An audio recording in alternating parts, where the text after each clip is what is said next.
Ողջույն խելացիներ, եկեք խնայենք ժամանակ և անցնենք քուիզին։ Հարց 1. Որ երկիրն է ամենաշատ զբոսաշրջիկներ ընդունում: A. Իսպանիա, B. Ֆրանսիա, G. Իտալիա։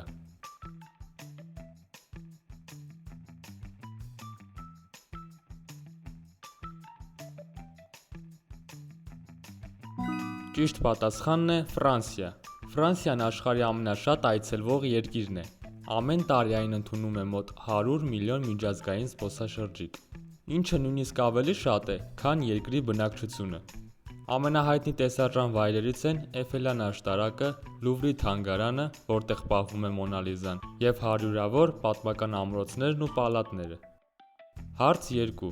Որ թռչունն է համարվում աշխարհի ամենամեծը: A. Էմու, B. Արծիվ, G. Ջայլամ։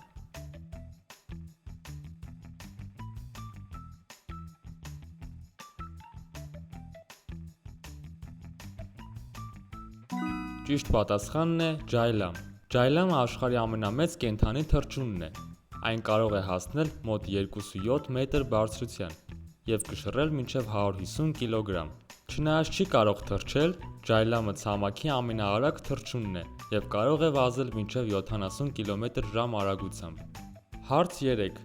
Որ կայսրությունն էր կառավարում Չինգիզ խանը: A. Մոնղոլական, B. Հռոմեական, G. Օսմանյան։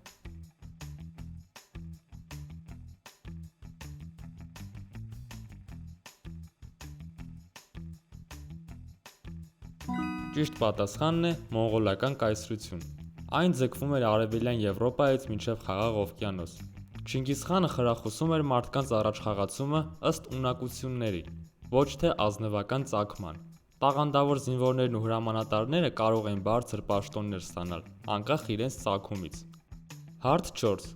Որ կայսրությունն է համարվում պատմության ամենամեծը տարածքով: A. Հռոմեական, B. Բրիտանական, G. Մոնղոլական։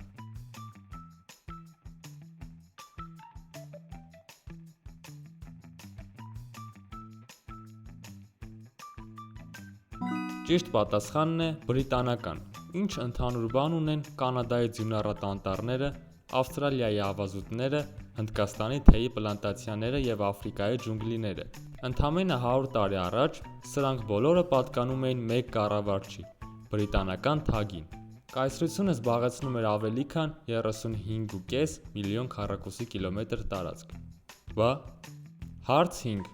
Որ երկիրն է համարվում աշխարհի ամենահին գործող հանրապետությունը: A. Սան Մարինո, B. Իտալիա, G. Հունաստան։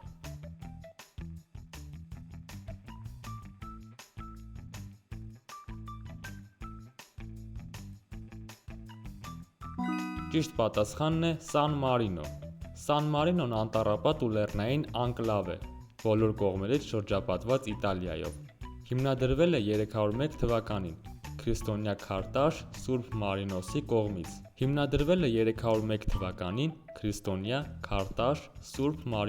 կողմից, ով փախչում էր հռոմեական կայսրությունից քրիստոնյաների հանդեպ հալածանքների պատճառով։ Որպեսզի բաց չթողնեք ոչ մի վիդեո, խնդրում եմ բաժանորդագրվեք ալիքին։ Հարց 6. Որ երկրի պետական դրոշի վրա է քարտեզ պատկերված: A. Իսլանդիա, B. Մալթա, G. Կիպրոս։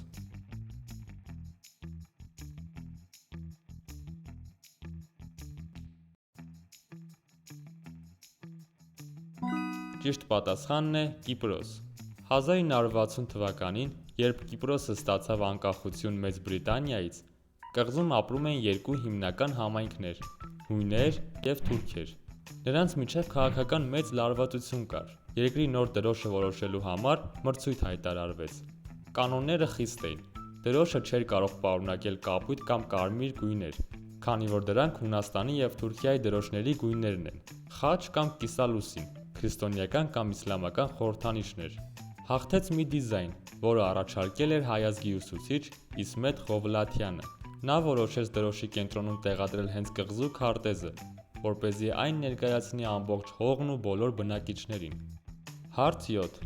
Որ լեզուն չունի մայրենի խոսողներ: A. Սանսկրիտ, B.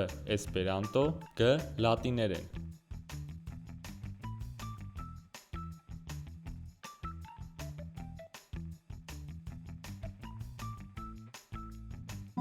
Ճիշտ պատասխանն է լատիներեն։ Հռոմեական կայսրության հզորության շրջանում լատիներենը տարածվում էր ամբողջ Եվրոպայում։ Կայսրության փլուզումից հետո տարբեր տարածաշրջաններ կտրվեցին միմյանցից։ Ամեն տարածաշրջանում տեղի բնակիչները սկսեցին լատիներենն աղավաղել ու խառնել տեղական բարբառների հետ։ Դարերի ընթացքում այդ տարածաշրջանային բարբառներն այնքան հեռացան միմյանցից, որ մարդիկ այլևս չէին հասկանում միմյանց։ Այսպես ծնվեցին ռոմանական լեզուները՝ իտալերեն, իսպաներեն, ֆրանսերեն, պորտուգալերեն, ռումիներեն։ Հարց 8.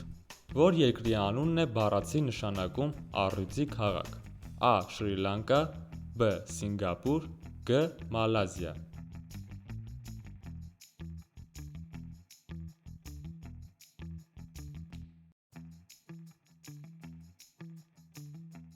Ճիշտ պատասխանն է Սինգապուր։ Սինգապուրը փոքր երկիր է, մոտ Սևանի կեսի չափ։ Ընդամենը 50-60 տարի առաջ Սինգապուրը աղքատ ռեսուրսներ չունեցող կղզի էր, սակայն իմաստուն կառավարման շնորհիվ այն դարձավ աշխարհի ֆինանսական և տեխնոլոգիական գլխավոր կենտրոններից մեկը։ Սա Մերլիոնն է, կենդանի, որն ունի առյուծի գլուխ և ձկան մարմին։ Մերլիոնը համարվում է Սինգապուրի խորհրդանիշներից մեկը։ Հարց 9.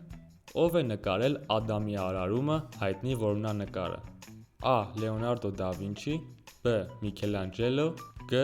Ռաֆայել։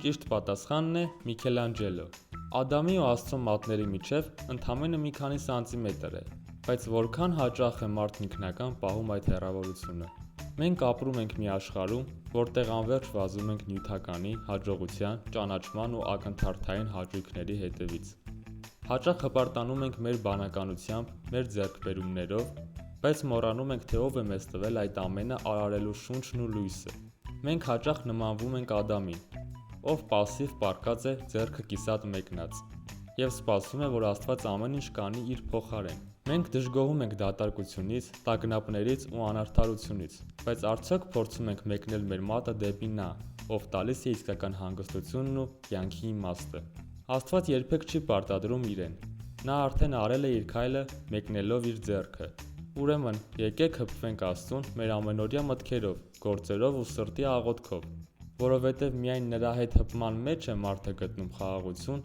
և կյանքի իմաստ։ Հարց 10. Որ երկրի դրոշի վրա կա վիշապ։ A. Մոնղոլիա, B. Նեպալ, G. Բութան։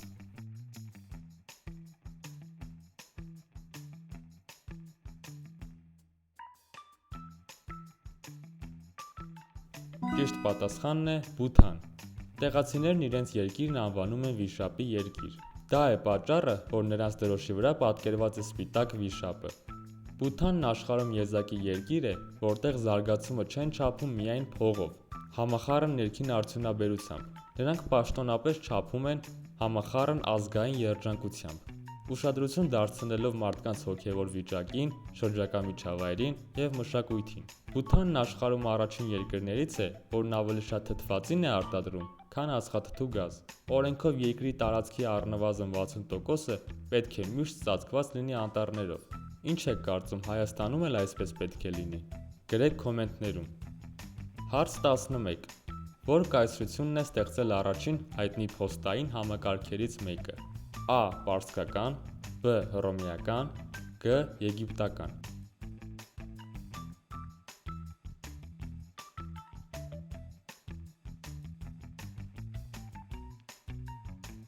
Պարսկական Աքեմենյան կայսրությունը։ Մոտավորապես յուրաքանչյուր 20-30 կիլոմետրը մեկ տեղակայված են հատուկ կայաններ, որտեղ միշտ պատրաստ սպասում էին թարմ ձիեր և սուրհանդակներ։ Սուրհանդակը հասնում էր հաջորդ կայան, նամակը փոխանցում էր մյուսին, որն էլ թարմ ձիով շարունակում էր ճանապարհը։ Հարց 12. Որ կայսրն է տվել քրիստոնեությանը ազատություն հռոմեական կայսրությունում։ A. Կոստանդին Մեծ, B. Նեյրոն, G. Օգոստոս։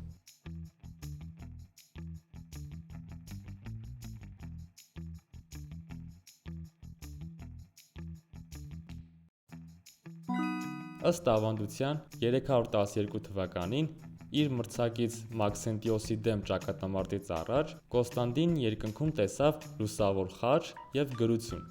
«Սրանով կհաղթես»։ Նա հրամայեց իր զինվորների վահաններին նկարել խաչ եւ հաղթեց այդ ճակատամարտը։ Դարեր տևած հալածանքները քրիստոնյաների հանդեպ ապարդյուն էին։ Քրիստոնյաների թիվը ոչ թե նվազում էր, այլ ավելանում։ Կոստանդինը հասկացավ, որ քրիստոնյաներին ոչնչացնելն անհնար է, եւ նրանց դեմ պայքարելու փոխարեն ավելի իմաստուն է նրանց դարձնել կայսրության հենարանը։ Հետագայում Կոստանդինը մկրտվեց, հիմք դնելով քրիստոնեական Եվրոպայի պատմությանը։ Քանի հարցի ճիշտ պատասխանեցիր։ Գրիր կոմենտներում։ Մինչ հանդիպում։